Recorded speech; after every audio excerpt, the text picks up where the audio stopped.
Friends, welcome back to exam age hub. तो जैसे कि हमने जेबीटी का जो टैट का क्वेश्चन पेपर था वो हमने सॉल्व किया था। तो उसमें कुछ क्वेश्चन रह रहे थे, कुछ कन्फ्यूजन थी, तो उनको क्लियर करने के लिए मैं फिर से आज आपके सामने आ गया हूँ उन क्वेश्चंस के साथ जिनमें डाउट्स थे। और साथ में आज कुछ और भी आपके लिए इम्पोर्टेंट लेके आया हूँ मैं। कुछ इम्पोर्टेंट फार्मूलाज और फैक्ट्स हैं जो इस पेपर में पूछे गए थे। तो इस पेपर के अलावा हर पेपर के लिए वो इम्पोर्टेंट है जो हमें समझना बहुत ज़रूरी है। तो आज हम उनको भी समझेंगे और अगर जिनको पता है तो हम रिवाइज़ करेंगे। तो बने रहिए हमारी वीडियो के साथ। और बाकी का जो हमने क्वेश्चन पेपर किया था एज ए आंसर की विद सॉल्यूशन, तो आई होप आपको वो समझ आया होगा अच्छे से और आपको पता चल गया होगा कि एग्ज़ाम में इस तरह के क्वेश्चन आते हैं और उनको इस तरह से सॉल्व किया जाता है। तो चलिए स्टार्ट करते हैं, लेकिन उससे पहले हमारे चैनल को सब्सक्राइब कर दें, हमारी वीडियोस को लाइक और शेयर करना ना भूलें और कमेंट्स करना भी ना भूलें। तो चलिए स्टार्ट करते हैं। तो अब जैसे कि ये क्वेश्चन था हमारे पास, which smallest number should be divisible by 6, 9 and 15 and be a perfect square. हमें बताना था इसमें कि कौन सा ऐसा नंबर है जो कि स्मॉलेस्ट नंबर है जो कि इनसे डिविजिबल है और इस परफेक्ट स्क्वायर भी है। तो हमने इतना इतना तो निकाल लिया था कि कौन सा नंबर है डिविजिबल है और हमने 90 टिक कर दिया था, बट एक्चुअली 90 नहीं था इसका आंसर, 900 था। तो आइए देखते हैं कैसे था वो 900। तो जैसे कि हमने सबसे पहले इसका एलसीएम लिया था, तो एलसीएम लिया था हमने तो इसको 2 से किया था, सॉरी 3 से किया था हमने इसको, क्योंकि 3 से तीनों टर्म्स ये ख़त्म हो रही हैं। तो 3 से 3 2 ज़ार 6, 3 3 ज़ार 9 और 3 5 ज़ार 15। तो multiply by 2 multiply by 3 multiply by 5, तो ये कर दिया था हमने। तो इसको सॉल्व करके हमारे पास जो एलसीएम निकल के आया था वो इसका 90 निकल के आया था, बट ये एक्चुअली इसका एलसीएम था। जो परफेक्ट स्क्वायर है वो नहीं था हमारे पास। तो इसका जो परफेक्ट स्क्वायर है इसमें से कैसे निकलेगा। अब यहाँ पे आप देखें अगर हम यहाँ पे पेयरिंग कर दें अगर या ग्रुपिंग कर दें, तो अगर 3 और 3 की मैं ग्रुपिंग कर दूं तो 3 मल्टीप्लाई बाई 3 क्योंकि 2 बार है तो 3 की ग्रुपिंग हो गई है। तो अब हमारे पास क्या बच रहे हैं, सिर्फ बच रहे हैं हमारे पास 2 और 5। 3 और 3 की तो मैंने ग्रुपिंग कर दी है, ये एक ग्रुप में आ गए हैं, ये अलग हो गए, इनकी पेयरिंग हो चुकी है। तो हमारे पास अब बच रहे हैं 2 और 5। तो इनकी आप देख सकते हैं कि इनकी जो है वो ग्रुपिंग नहीं हुई है, तो ये कोई भी पेयर नहीं बना रहे हैं। तो जो ये अगर कोई भी पेयर नहीं बना रहे हैं तो हमें क्या करना है, इनको मल्टीप्लाई कर देना है एलसीएम से, उसके बाद हमारा परफेक्ट स्क्वायर निकल के आएगा। तो 2 × 5 हमारे पास कितना होता है 10, 2 5 ज़ार 10। तो 10 को हम मल्टीप्लाई कर देंगे, हमारा जो एलसीएम निकला हुआ है 90। तो अगर 10 को हम 90 के साथ मल्टीप्लाई करेंगे तो हमारे पास निकल के आएगा ये 900, और जो कि हमारा ये परफेक्ट स्क्वायर होगा। यहाँ पे हमें परफेक्ट स्क्वायर चाहिए था, तो परफेक्ट स्क्वायर के लिए इन टर्म की स्क्वायरिंग होना ज़रूरी है। ये टर्म्स भी स्क्वायर में, जैसे कि 3 और 3 का करें हम तो ये 3 का स्क्वायर हमारे पास बन गया, बट यहाँ पे कोई भी ऐसी टर्म नहीं बनी थी हमारे पास, ये सिंगल टर्म्स थी।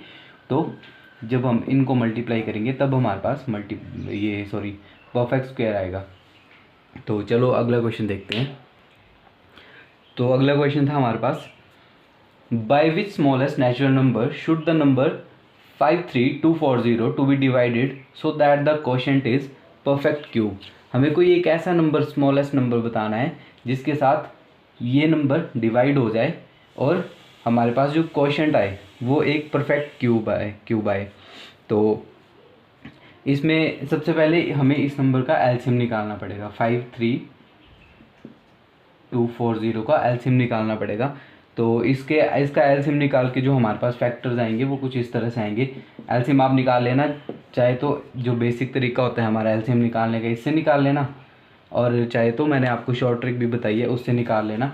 तो मैं आपको डायरेक्ट इसके बिना टाइम वेस्ट किए प्राइम फैक्टर्स बता देता हूँ। एलसीएम के बाद हमारे पास क्या प्राइम फैक्टर आएंगे इसके, तो हमारे प्राइम फैक्टर इसके ये रहेंगे।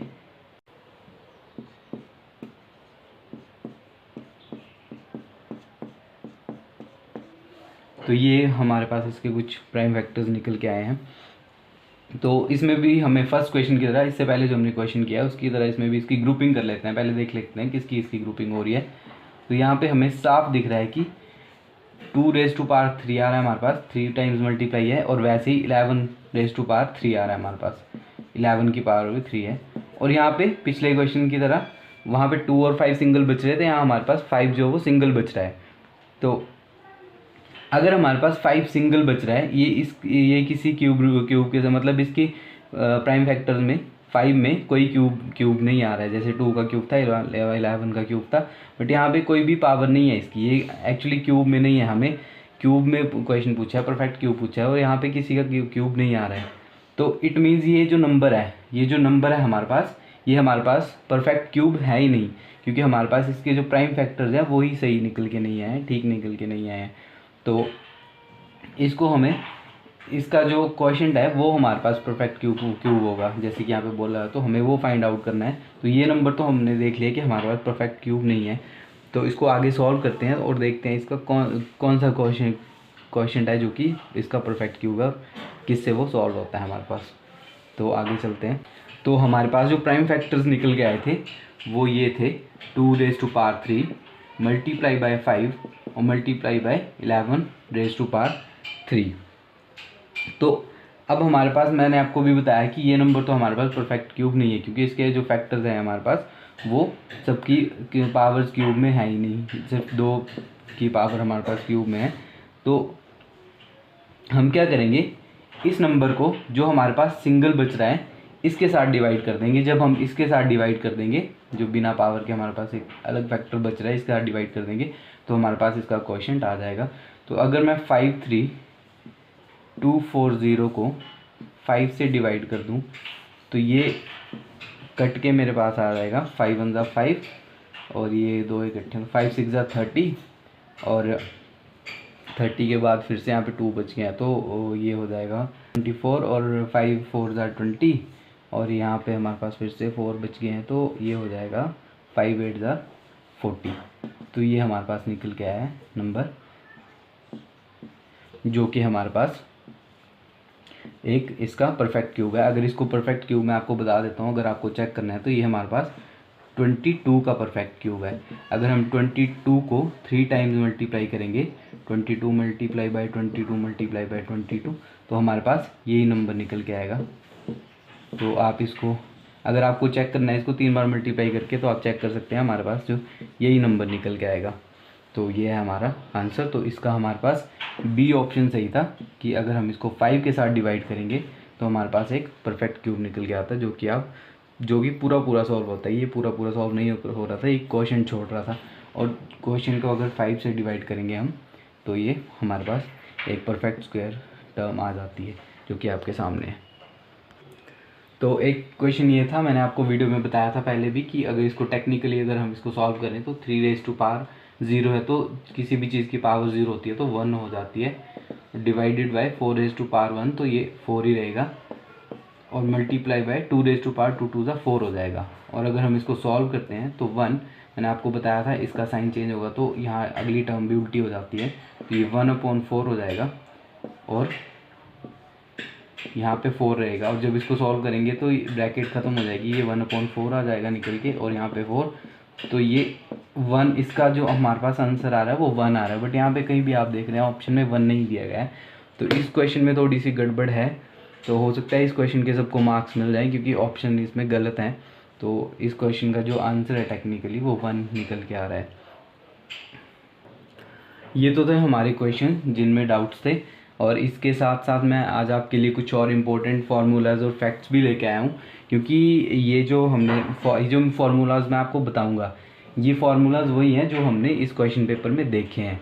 तो मैं आपको एक बार इनको रिवाइज़ करवा देता हूँ, क्योंकि ये इस टाइप के क्वेश्चन, इन फार्मूलाज के क्वेश्चन बार बार पूछे जाते हैं एग्ज़ाम में, तो आपको ये पता होने चाहिए फार्मूलाज क्या हैं और कैसे यूज़ होते हैं, तो तभी आप ऐसे इन पेपर्स को सॉल्व कर पाओगे। क्योंकि कुछ क्वेश्चन तो ऐसे भी होते हैं कि जिनमें सिर्फ फार्मूला से ही सॉल्व होते हैं, वो उसमें कोई शॉर्ट ट्रिक नहीं होती है, बस डायरेक्ट फार्मूला देख के पता चल जाता है, तो डायरेक्ट फार्मूला से सॉल्व होते हैं वो। तो एक बार हम इनको भी रिवाइज़ कर लेते हैं, रिवीजन हो जाएगी, तो आप इनको इनके नोट्स भी बना सकते हैं। तो इनको देख लेते हैं। तो जैसे कि सबसे पहले हमने देखा कि क्वेश्चन में हमारे पास थी पाइथागोरस थ्योरम, पाइथागोरस से क्वेश्चन था हमारे पास। तो सबसे पहले हमें बहुत ही बेसिक सी चीज़ देखनी पड़ेगी कि पाइथागोरस है क्या और यूज़ कहाँ होती है। तो पाइथागोरस हमें हमेशा जो राइट एंगल ट्राइंगल है, जो समकोण त्रिभुज है, उसकी अगर हमारे पास, जैसे यहाँ पे मैं एग्जांपल ले लेता हूँ कि ये हमारे पास 5 सेंटीमीटर है और ये हमारे पास 2 सेंटीमीटर है और ये हमारे पास गिवन नहीं है, हमें इसको फाइंड आउट करना है, ये साइड हमें इसकी फाइंड आउट करनी है। तो कभी भी याद रखना है, आपने ध्यान से सुनिए, कभी भी राइट एंगल ट्राइंगल की कोई भी साइड फाइंड आउट करनी है, फिर वो ये हो या ये हो, तो हमें पाइथागोरस थ्योरम यूज़ करनी है। और पाइथागोरस थ्योरम हमेशा यूज़ होगी सिर्फ राइट एंगल ट्राइंगल में ही।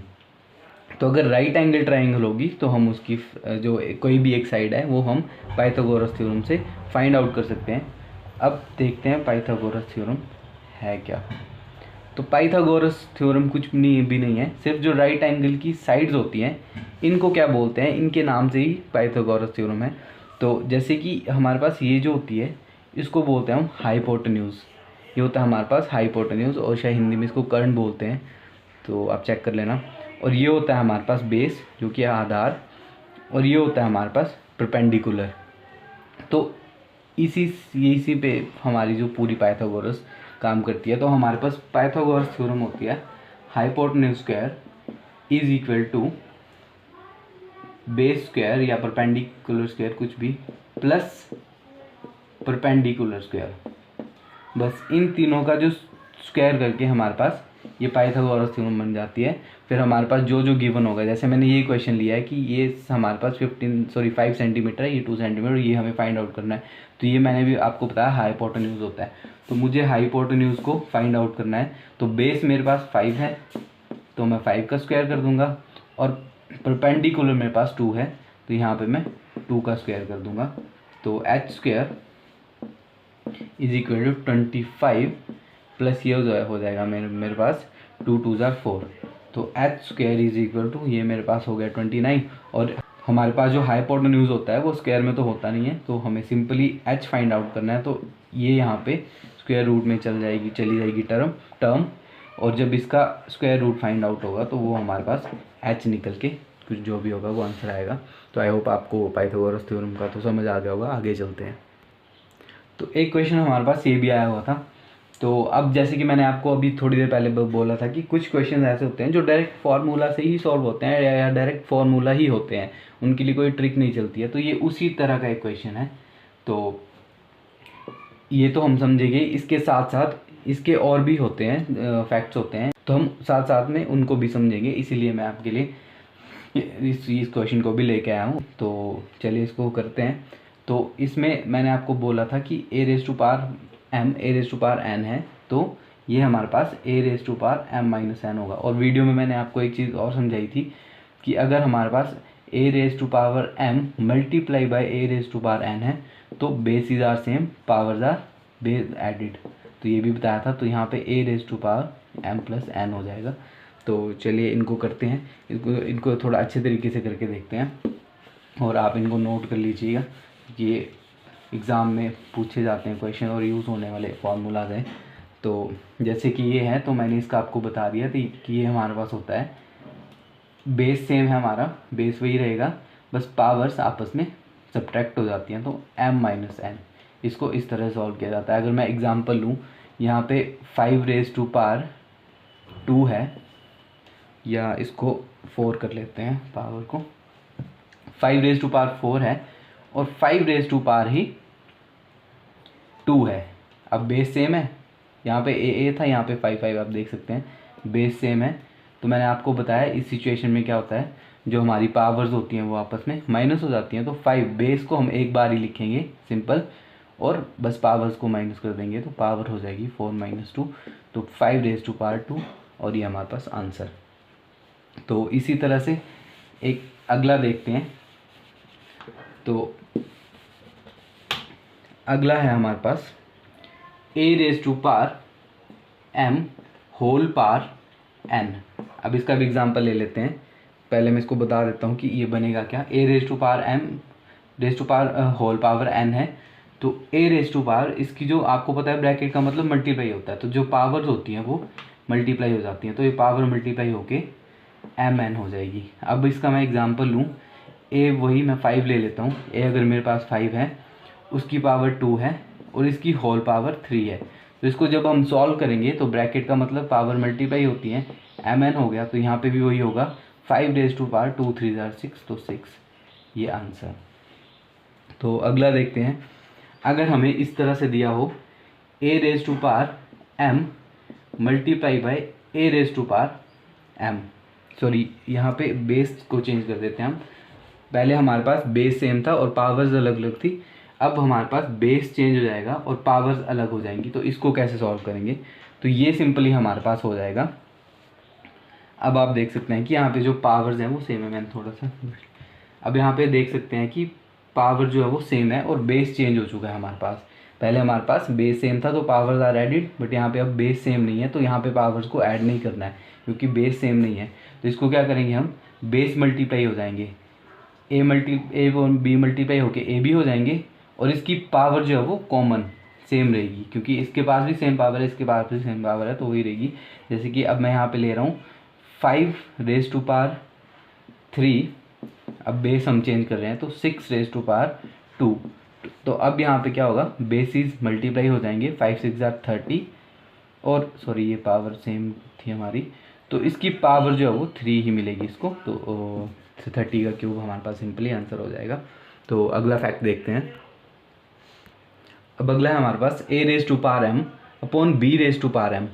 अब अगर हमारे पास इस तरह से दिया गया हो तो अब फिर वही है, बेस अलग है, बेस चेंज है और पावर हमारे पास सेम है।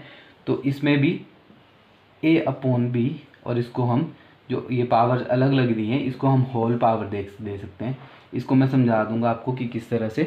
तो अब पहले एग्जांपल लेके देख लेते हैं। 5/6 5 रेज टू पावर 2 और 6 रेज टू पावर 2 है, तो बेसिस अलग अलग है, पावर सेम है, तो हम इसको डायरेक्ट सेम पावर दे सकते हैं। 5/6 होल पावर हम इसको दे सकते हैं। और अगर मैं आपको इसी को ब्रेक करके बताऊं, यहाँ पे इसी को ब्रेक करके बताऊं, तो आप देख सकते हैं होल पावर, ये होल पावर है 2 इनकी, तो ये मतलब इसकी पावर भी है, इसकी पावर भी है। अगर हम इसको सेपरेट खोलें तो ये पावर 5 के साथ भी जाएगी और ये पावर 6 के साथ भी जाएगी, तो सेम हमारे पास यही वापस आ चुका है। तो इट मीन्स हम इसको डायरेक्ट ऐसे भी लिख सकते हैं। तो अब अगला देखते हैं, ये लास्ट है। तो इसमें है A raise to power 0 is equal to 1। ये मैंने अभी आपको क्वेश्चन में भी बताया कि कभी भी किसी भी चीज़ की पावर अगर 0 होगी तो 1 के इक्वल हो जाएगी। जैसे यहाँ पे मैं लिख दूँ 5 रेज टू पावर अगर 0 हो तो वो भी 1 है, 6 की पावर अगर 0 हो तो वो भी 1 के इक्वल है, 7 की पावर 0 है तो वो भी 1। कोई भी number in up to infinity आप कोई भी नंबर लिख लो, यहाँ पे 1000 रेज टू पावर 1 लिख दूँ तो 1000 भी 1 बन जाता है। तो ये तो थे हमारे आज के कुछ इम्पोर्टेंट फैक्ट्स, फार्मूलाज और कुछ जो क्वेश्चन जो बच रहे थे हमारे वो। तो आई होप आपको ये वीडियो अच्छी लगी होगी और आपको ये समझ भी आया होगा। तो इसी तरह से आगे भी अच्छी अच्छी वीडियोस देखने के लिए हमारे चैनल को सब्सक्राइब करें और हमारी वीडियोस को लाइक और शेयर करते रहें और ऐसे ही कंटिन्यू हमारी वीडियोस को देखते रहें। तो मिलते हैं अगली वीडियो में कुछ और नए क्वेश्चंस और टॉपिक्स के साथ। तो till then take care, bye bye, thank you very much.